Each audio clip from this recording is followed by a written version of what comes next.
আসসালামু আলাইকুম। সামনেই তোমাদের পরীক্ষা, তার জন্য তোমাদেরকে একটি গোছানো আকারে আমি সাজেশন ভিত্তিক একটি ভিডিও দিচ্ছি। এখান থেকে যে যে লাইনগুলো দেখিয়ে দিও এগুলো যদি পড়তে পারো তাহলে হুবহু 100% শিওর থাকতে পারো পরীক্ষাগুলো কমন আসবে। আমরা প্রথম অধ্যায় নিয়ে আলোচনা করব পরিনীতি ও নাগরিকতা। পরিনীতি ও নাগরিকতাকে বলা হয় নাগরিক বিষয়ক বিজ্ঞান। তাহলে কি বলা হয়? নাগরিক বিষয় বিজ্ঞান বলা হয় এটিকে। রাষ্ট্রের নাগরিক হিসেবে আমাদের প্রত্যেকের পৌরনীতি সম্পর্কে স্পষ্ট ধারণা থাকা প্রয়োজন। যেমন আমরা এখানের মধ্যে বিভিন্ন উপাদান দেখি যেগুলোর মাধ্যমে পরিনীতির মূল বিষয় আলোচনা করে সেগুলা।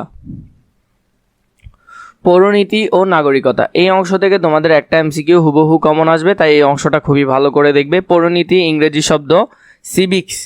সিভিক্স শব্দটির দুটি ল্যাটিন শব্দ সিভিস ও সিভিটাস থেকে এসেছে। সিভিস শব্দের অর্থ হলো সিটিজেন বা নাগরিক, আর সিভিটাস শব্দের অর্থ হলো নগর রাষ্ট্র বা সিটি স্টেট। প্রাচীন গ্রিসে নাগরিক ও নগর রাষ্ট্র ছিল অবিচ্ছেদ্য। দাস, মহিলা ও বিদেশিদের রাষ্ট্রীয় কাজে অংশগ্রহণের সুযোগ ছিল না বিধায় তাদেরকে নাগরিক বলা হতো না। তো তখনকার সময় আসলে যারা দাস ছিল, যারা মহিলা ছিল এবং যারা বিদেশ থেকে আসতো ওদেরকে সাধারণত দেশীয় নাগরিক বলা হতো না। দাস প্রথা বিলুপ্ত হয় 1807 সালে। নারীরা ভোটাধিকার পায় 1919 সালে। এই দুইটা বিষয় খুবই গুরুত্বপূর্ণ, ভালো করে দেখবে।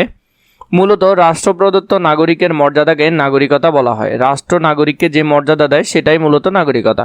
নাগরিকতা ও রাষ্ট্রের সাথে জড়িত সবই পৌরনীতি ও নাগরিকতার বিষয়বস্তু। British রাষ্ট্রবিজ্ঞানী E.M. হোয়াইট যথার্থই বলেছেন, পৌরনীতি হলো বিজ্ঞানের সেই মূল্যবান শাখা যা নাগরিকতার অতীত, বর্তমান, ভবিষ্যৎ এবং স্থানীয়, জাতীয়, আন্তর্জাতিক পর্যায়ে মানবতার সাথে জড়িত সকল বিষয় নিয়ে বিস্তারিত আলোচনা করে। তাহলে এটা কে বলেছে? এটা E.M. হোয়াইট বলেছেন। এটা খুবই গুরুত্বপূর্ণ, উক্তিটা ভালো করে দেখবে। বিষয়বস্তুর দৃষ্টিতে পরিনীতিকে দুইটি অর্থে আলোচনা করা যায়। পরিনীতি ও নাগরিকতা বিষয়ে পরিসর বা বিষয়বস্তু। এর বিষয়বস্তু কি? একটা, নাগরিকের অধিকার ও কর্তব্য, এটা নিয়ে আলোচনা করে। সামাজিক ও রাজনৈতিক প্রতিষ্ঠান নিয়ে আলোচনা করে। 3, নাগরিকতার স্থানীয় ও জাতীয় ও আর্থিক বিষয় নিয়ে এটি আলোচনা করে। 4, নাগরিকতার অতীত, বর্তমান ও ভবিষ্যৎ নিয়ে আলোচনা করে। পরিবার। পরিবার কি? পরিবার হলো সমাজের প্রাচীনতম প্রতিষ্ঠান। এটা খুবই গুরুত্বপূর্ণ, ভালো করে দেখবে। মার্কিন সমাজবিজ্ঞানী R.M. ম্যাকাইভারের মধ্যে সন্তান জন্মদান ও লালন পালনের জন্য সংগঠিত ক্ষুদ্র বর্গকে পরিবার বলে। তাহলে এটা স্টার চিহ্ন দিয়ে রাখবে। এটা কে বলেছে? R.M. ম্যাকাইভার বলেছিলেন কথাটা। পরিবারের শ্রেণীবিভাগ। অনেকগুলো ভাগে পরিবারকে ভাগ করা যায়। প্রথম, বংশগণনা ও নেতৃত্বের ভিত্তিতে। 2, পারিবারিক কাঠামোর ভিত্তিতে। 3, বৈবাহিক সূত্রের ভিত্তিতে ভাগ করা যায়। 1, বংশগণনা ও নেতৃত্বের ভিত্তিতে। এই নীতির ভিত্তিতে পরিবারকে দুই ভাগে ভাগ করা যায়। এই নীতির ভিত্তিতে দুই ভাগে ভাগ করা যায়, এক পিতৃতান্ত্রিক আর একটা মাতৃতান্ত্রিক। যে পরিবারে বাবা প্রধান থাকে সেটা পিতৃতান্ত্রিক, যে পরিবারে মা প্রধান থাকে সেটা মাতৃতান্ত্রিক। খতে পারিবারিক কাঠামো। পারিবারিক কাঠামো ও কাঠামোর ভিত্তিতে পরিবারকে দুই শ্রেণীতে ভাগ করা যায়, যথা একক ও যৌথ পরিবার। মানে পরিবারের কাঠামোর উপর পরিবারকে দুই ভাগে ভাগ করা যায়, একক এবং যৌথ। এরপরে ঘ নম্বর, বৈবাহিক সূত্র। বৈবাহিক সূত্রের ভিত্তিতে 3 ধরনের পরিবার লক্ষ্য করা যায়, যথা একপত্নী, বহুপত্নিক, বহুপতি। তাহলে বৈবাহিক সূত্রের ভিত্তিতে আবার কয় ভাগে? 3 ভাগে ভাগ করা যায়। পারিবারিক কাঠামোর ভিত্তিতে 2 ভাগে, একক এবং যৌথ। একক আর যৌথ। একক মানে যেখানে শুধু মা বাবা ভাই বোনরা থাকে। যৌথ পরিবার মানে যেখানে চাচা চাচি, এরপরে আরও বেশি মানুষজন থাকে, চাচতো ভাই, জেঠতো ভাই, ওরা অনেকে মিলে একসাথে থাকে। বৈবাহিক সূত্র 3 ধরনের। একপত্নিক। একপত্নিক মানে একজন ছেলের একটা বউ আছে। বহুপত্নিক, একটা ছেলের 2টা বউ বা একাধিক বউ আছে। বহুপতি মানে একটা মেয়ের একাধিক জামাই আছে। তো এই ধরনের বিবাহ সাধারণত আমরা দেখি, যদিও এই শেষেরটা খুবই কম দেখা যায় আমাদের সমাজে। পরিবারের কার্যাবলী। পরিবারের কার্যাবলীর মধ্যে 1, জৈবিক কাজ। সন্তান জন্মদান ও লালন পালন করা পরিবারের অন্যতম কাজ। পরিবার এই ধরনের কাজকে জৈবিক কাজ বলা হয়। পরিবারের এই কাজগুলো আসলে সন্তান জন্মদান থেকে লালন পালন করার কাজগুলোকে জৈবিক কাজ বলে। 2 নম্বর, শিক্ষামূলক কাজ। শিক্ষামূলক কাজ হলো যেখানে যেমন শিক্ষা লাভের জন্য সুযোগ পায় পরিবার থেকে, এগুলো পারিবারিক শিক্ষামূলক কাজ। যেমন আমরা ভাই, বাবা, মা ওদের থেকে বিভিন্ন রকম শিক্ষামূলক বিষয়গুলো শিখতে পারি। তারপর অর্থনৈতিক কাজে পরিবারের সদস্যরা বিভিন্নভাবে অর্থ উপার্জনের মাধ্যমে এইসব চাহিদা মিটিয়ে থাকেন, তাদের ব্যক্তিগত চাহিদাগুলো মিটিয়ে থাকেন নিজেরা অর্থ সংস্থান করে। পরিবার আমাদের সকল প্রকার অর্থনৈতিক চাহিদা পূরণ করছে। এরপরে 4 রাজনৈতিক কাজ। রাজনৈতিক কাজের মধ্যে যদি দেখি, পরিবারে সাধারণত মা বাবা কিংবা বড় ভাই বোন অভিভাবকের ভূমিকা পালন করে। পারিবারিক শিক্ষা ও নিয়ম মেনে চলার মাধ্যমে পরিবারেই শিশুর রাজনৈতিক শিক্ষা শুরু হয়। এই শিক্ষা পরবর্তীকালে রাষ্ট্র জীবনে কাজে লাগে। মানে একটা শিশু মূলত পড়ালেখা শুরু করে তার পরিবার থেকে। 5 নাম্বার মনস্তাত্ত্বিক কাজ। পরিবার থেকে এই শিশু উদারতা, সহনশীলতা, সহমর্মিতা প্রভৃতি গুণগুলো অর্জন করে, যা তাদের মানসিক দিককে সমৃদ্ধ করে। বিনোদনমূলক কাজ, এগুলো হাসি ঠাট্টা, টিভি দেখা, এগুলাই সমাজ বলতে সেই সংঘবদ্ধ জনগোষ্ঠীকে বোঝায় যার কোনো সাধারণ উদ্দেশ্য সাধনের জন্য একত্রিত হয়। মানে সমাজ বলতে মূলত মানুষ একত্রিত হয়েছে নিজেদের সুবিধার জন্য, নিজেদের সুযোগের জন্য মূলত একত্রিত হয়েছে। তো এই ধরনের যে প্রতিষ্ঠানগুলো একত্রিত হয় বা নির্দিষ্ট সাধারণ উদ্দেশ্যের জন্য, সেগুলাকেই মূলত সমাজ বলে। একদল লোক যখন সাধারণ উদ্দেশ্য সাধনের জন্য সংঘবদ্ধ হয়ে, তখনই সমাজ গঠিত হয়। প্রধানত দুইটি বৈশিষ্ট্য লক্ষ্য করা যায়। একটা সমাজ গঠনের পেছনে 2টি বৈশিষ্ট্য লক্ষ্য করা যায়। 1, বহু লোকের সংঘবদ্ধভাবে বসবাস। 2, ওই সংঘবদ্ধতার পেছনে থাকে সাধারণ উদ্দেশ্য। মানে একটা হলো যে অনেক লোক একসাথে বসবাস করার উদ্দেশ্যটাই মূল থাকে, আরেকটা হলো ওরা একত্রিত হয়েছে নির্দিষ্ট কোনো উদ্দেশ্য সাধন করার জন্য। সমাজের সাথে মানুষের সম্পর্ক অবিচ্ছেদ্য। মানে সমাজে থাকতে হলে মানুষ যেমন লাগবে, যেমন একসাথে অনেক মানুষ হলে সমাজ হয়। সমাজের মাধ্যমে মানুষের মানবিক গুণাবলী ও সামাজিক মূল্যবোধের বিকাশ ঘটে। রাষ্ট্র একটি রাজনৈতিক প্রতিষ্ঠান। পৃথিবীর ছোট বড় মিলিয়ে প্রায় 195টি রাষ্ট্র আছে পৃথিবীতে।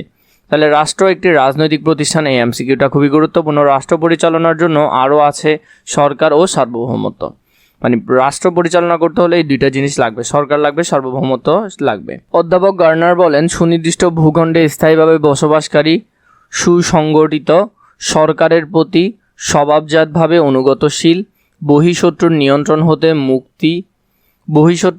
হতে মুক্ত স্বাধীন জনগোষ্ঠীকে রাষ্ট্র বলে। এটা কিন্তু খুবই গুরুত্বপূর্ণ, কতে আসতে পারে। কতে যদি আসে রাষ্ট্র কি, বা অধ্যাপক গার্নার কি বলেন, ওনার উক্তিটি কি ছিল রাষ্ট্র নিয়ে, সেটি। এই সংজ্ঞা বিশ্লেষণ করলে রাষ্ট্রের 4টি উপাদান পাওয়া যায়। 1, জনসমষ্টি। মানে একটা রাষ্ট্র হতে হলে জনগণ তো লাগবেই। 2, নির্দিষ্ট ভূখণ্ড। একটা রাষ্ট্র হতে হলে ভূখণ্ড তো লাগবেই। 3, সরকার। একটা রাষ্ট্র হতে হলে নিশ্চয়ই সরকার লাগবে। 4, সরকারের স্বাধীনতাও প্রয়োজন হবে এখানে। 1 নম্বরে জনগোষ্ঠী বা জনসমষ্টি। সমাজ গঠনের অপরিহার্য উপাদান হলো জনসমষ্টি। জনসংখ্যা নাই তো কিসের রাষ্ট্র? যেমন বাংলাদেশের জনসংখ্যা প্রায় 17 কোটি, যেটা 22 সালে গণনা করেছে। 2 নম্বরে নির্দিষ্ট ভূখণ্ড। রাষ্ট্র গঠনের জন্য নির্দিষ্ট ভূখণ্ড আবশ্যক।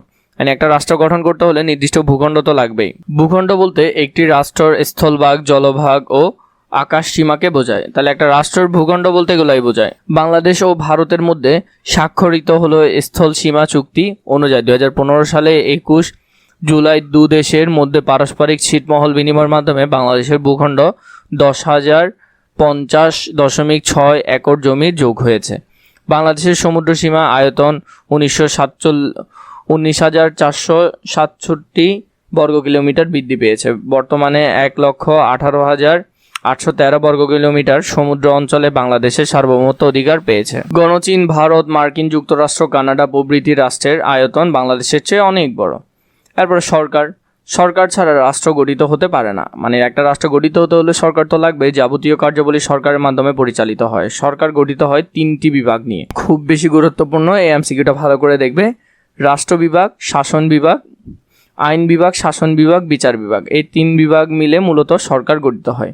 4 নম্বর সার্বভৌমত্ব। রাষ্ট্র গঠনের সবচেয়ে গুরুত্বপূর্ণ ও অত্যাবশ্যকীয় উপাদান হলো এটি রাষ্ট্রের চরম, পরম ও সর্বোচ্চ ক্ষমতা। এর 2টি দিক রয়েছে, একটা হলো অভ্যন্তরীণ ও বাহ্যিক সার্বভৌমত্ব। রাষ্ট্রের উৎপত্তি। আসলে রাষ্ট্র কোথা থেকে এসেছে?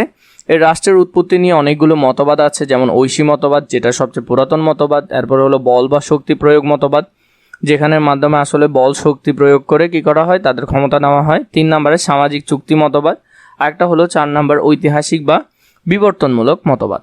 প্রথমে 1 নম্বর ঐশী মতবাদ, এটা সবচেয়ে পুরাতন মতবাদ। খতে আসতে পারে যে ঐশী মতবাদ। এটি রাষ্ট্রের উৎপত্তি সম্পর্কে সবচেয়ে পুরাতন মতবাদ। এই মতবাদে বলা হয় বিধাতা বা স্রষ্টা স্বয়ং রাষ্ট্র সৃষ্টি করেছেন এবং রাষ্ট্রকে সুষ্ঠুভাবে পরিচালনার জন্য তিনি শাসক প্রেরণ করেছেন। একমাত্র স্রষ্টা বা বিধাতার নিকট দায়ী, জনগণের নিকট নয়। তাহলে এখানের মধ্যে দেখা যায় যে কি সবচেয়ে পুরাতন মতবাদ যেটা ঐশী মতবাদ, এই মতবাদের মধ্যে মূলত সবকিছু আল্লাহকে মানা হয় এবং আল্লাহই রাষ্ট্র সৃষ্টি করেছেন এবং ওটা পরিচালনা করার জন্য তিনি বিভিন্ন শাসক প্রেরণ করেছেন এবং শাসক কোনো জনগণের কাছে জবাবদিহিতা করবে না, জবাবদিহি করবে একমাত্র আল্লাহর কাছে। রাষ্ট্রপ্রধান এবং অন্যদিকে তিনি আবার ধর্মীয় প্রধান। তাহলে যিনি এই মতবাদ অনুসারে শাসক সাধারণত রাষ্ট্রপ্রধান এবং ধর্মীয় প্রধান দুইটাই হয়। আধুনিক রাষ্ট্রবিজ্ঞানীরা এই মতবাদকে বিপজ্জনক, অগণতান্ত্রিক ও অযৌক্তিক বলে সমালোচনা করেন। এটার মধ্যে আধুনিক রাষ্ট্রবিজ্ঞানী যারা আছেন ওরা এই কথাটা বলেন। তাদের মতে যেখানে জনগণের নিকট শাসকের দায়ী থাকে না সেখানে স্বৈরাশাসন সৃষ্টি হয়। 2 নম্বর, বল বা শক্তি প্রয়োগ মতবাদ। এই মতবাদ মূল বক্তব্য হলো বল বা শক্তি প্রয়োগের মাধ্যমে রাষ্ট্রের উৎপত্তি হয়েছে এবং শক্তির জোরে রাষ্ট্র টিকে আছে। বল শক্তির সমাজে বলশালী ব্যক্তিরা যুদ্ধ বিগ্রহ বা বল প্রয়োগের মাধ্যমে দুর্বলের উপর নিজেদের আধিপত্য স্থাপনের মাধ্যমে রাষ্ট্র প্রতিষ্ঠা করে এবং শাসন কার্য পরিচালনা করেন। এভাবে যেমন যুদ্ধ বিগ্রহের মাধ্যমে কি করে রাষ্ট্রের জন্ম হয়। তো এটাই মূলত বল শক্তির মাধ্যমে প্রয়োগ। 3 নম্বর যদি দেখি সামাজিক চুক্তি মতবাদ। এই মতবাদের মূল কথা হলো সমাজে বসবাসকারী জনগণের পারস্পরিক চুক্তির ফলে রাষ্ট্র জন্ম হয়। ব্রিটিশ দার্শনিক টমাস হবাস, জন লক এবং ফার্সি দার্শনিক জ্যাক রুশো সামাজিক চুক্তির মতবাদের প্রবর্তক ছিলেন। তো তারা মূলত 3 জনই এটার প্রবর্তক ছিলেন, ওদের ছবি এবং নামগুলো দেওয়া আছে। এই মতবাদ অনুযায়ী রাষ্ট্র সৃষ্টির পূর্বে মানুষ প্রকৃতির রাজ্যে বসবাস করত। মানে যখন পর্যন্ত রাষ্ট্র কোনো সৃষ্টি হয় না তখন মানুষ প্রকৃতির রাজ্যে বসবাস করত। প্রকৃতির সুযোগ সুবিধা তারা নিত, ফলে সামাজিক জীবনে অরাজকতা ও বিশৃঙ্খলা সৃষ্টি হয়। কারণ বিভিন্নভাবে সমস্যা দেখা দেয়, তখন মানুষ হয়ে ওঠে স্বার্থপর ও আত্মকেন্দ্রিক। নিজেদের মধ্যে চুক্তির মাধ্যমে রাষ্ট্র সৃষ্টি করে এবং নিরাপত্তার বিনিময়ে নিজেদের ওপর শাসন করার জন্য স্থায়ীভাবে শাসকের হাতে ক্ষমতা অর্পণ করেন। তো এই যে বিষয়টা, এটা হলো যে ওই মতবাদটা ভালো করে দেখবে, ঐতিহাসিক বা বিবর্তনমূলক মতবাদ। এই মতবাদের মূল বক্তব্য হলো রাষ্ট্র কোনো একটি বিশেষ কারণে হঠাৎ করে সৃষ্টি হয়নি। দীর্ঘদিনের বিবর্তনের মাধ্যমে সমাজের বিভিন্ন স্তরে বিভিন্ন শক্তি ও উপাদান ধীরে ধীরে পরিবর্তিত হতে হতে রাষ্ট্রের উৎপত্তি হয়েছে। যেই সব উপাদানের কার্যকারিতার ফলে রাষ্ট্রের উৎপত্তি হয়েছে সেগুলো হলো সংস্কৃতির বন্ধন, রক্তের বন্ধন, ধর্মের বন্ধন, যুদ্ধ বিগ্রহ, অর্থনৈতিক ও রাজনৈতিক চেতনা ও কার্যকলাপ। ঐতিহাসিক বা বিবর্তনমূলক মতবাদ সম্পর্কে ডাক্তার গার্নার বলেন, রাষ্ট্র বিধাতার সৃষ্টি নয়, বল প্রয়োগের মাধ্যমে সৃষ্টি হয়নি। ঐতিহাসিক কর্মবিরতির ফলে রাষ্ট্রের উৎপত্তি হয়েছে। ঐতিহাসিক বা বিবর্তনমূলক মতবাদ সবচেয়ে যুক্তিসঙ্গত ও গ্রহণযোগ্য মতবাদ। এটা খুব বেশি গুরুত্বপূর্ণ, লাইনটা একটু দেখবে। আসলে বর্তমানে রাষ্ট্র বহু যুগের বিবর্তনের ফল। সরকারের ধারণা। সরকার রাষ্ট্র গঠনের একটি গুরুত্বপূর্ণ উপাদান। সরকার ছাড়া রাষ্ট্র গঠিত হয় না। সরকারের মাধ্যমে রাষ্ট্র পরিচালিত হয়। 3 ধরনের কাজ সম্পন্নের জন্য সরকার 3টি বিভাগ রয়েছে, যেমন আইন বিভাগ, শাসন বিভাগ, বিচার বিভাগ। সরকার বলতে সেই জনগোষ্ঠীকে বোঝায় যারা রাষ্ট্রের আইন প্রণয়ন, শাসন পরিচালনা ও বিচার প্রতিষ্ঠানের সাথে জড়িত। রাষ্ট্র ও সরকারের সম্পর্ক। ফ্রান্সের চতুর্দশ লুই বলেন, আমি রাষ্ট্র। গঠনগত। সরকার উক্ত 4টি উপাদানের মধ্যে একটি অন্যতম উপাদান হচ্ছে রাষ্ট্র পরিচালনা করা। 2 জনগোষ্ঠী। রাষ্ট্র গঠিত হয় দেশের সব জনগণ নিয়ে। এরপরে হলো যে স্থায়িত্ব, কয়দিন স্থায়িত্ব থাকবে। এরপরে হলো যে প্রকৃতির এবং বৈশিষ্ট্য। সংসদীয় সরকার, যেমন আবার মার্কিন যুক্তরাষ্ট্রে রয়েছে রাষ্ট্রপতি শাসিত সরকার। 5 সার্বভৌমত্ব। রাষ্ট্র সার্বভৌম বা সর্বোচ্চ ক্ষমতার অধিকারী। সরকার সার্বভৌম ক্ষমতার বাস্তবায়নকারী মাত্র। 6 নম্বর ধারণা। রাষ্ট্র একটি বিমূর্ত ধারণা। এটা খুবই গুরুত্বপূর্ণ, এটা এমসিকিউতে আসতে পারে। পরবর্তীতে অন্য অধ্যায় প্রয়োজন হলে নিশ্চয়ই কমেন্ট করে জানাবে।